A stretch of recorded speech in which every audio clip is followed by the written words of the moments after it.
Hello again, everybody. This is Beyond the Podium. Joining me is Rhode Island Congressman Gabe Amo, a Democrat. In your own words, what differentiates you from your opponents? Well, it's the experience that I have. I've had an opportunity to serve at the heights of government for two presidents of the United States. Now I get to serve Rhode Islanders. And with those roles, I've also had a record that I've built.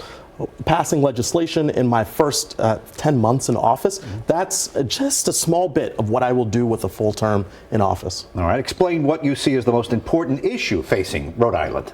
I think Rhode Islanders are dealing with the complex challenges of housing costs and costs of living writ large. How are you uniquely qualified to address that particular issue? You spoke about housing. Yes. Well, when you look at the issue of housing, I think about my own life experience. I think about the upbringing I had in Pawtucket, living in a triple-decker, going to private school, having that life experience combined with working on actually the issue of housing, where we could have done more when I worked in the Biden administration. I know that in the 119th Congress and with hopefully a Harris presidency, it's going to be a central part of making sure everybody has opportunity in this country. Gabe, what is an example of a policy or issue you have changed your view on over the past 20 years? When I look at the role of government, I've worked for two presidents, I worked for a governor. I would say that I certainly thought that a legislature was, somewhat subordinate to that of the executive branch. But having been in Congress, I've seen that we can't do big things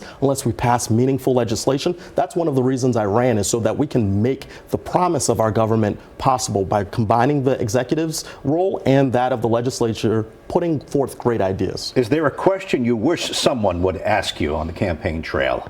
Well, sometimes I wish people would ask me what my favorite restaurant is, though that gets me into trouble. What is the best advice you've ever received? Work hard.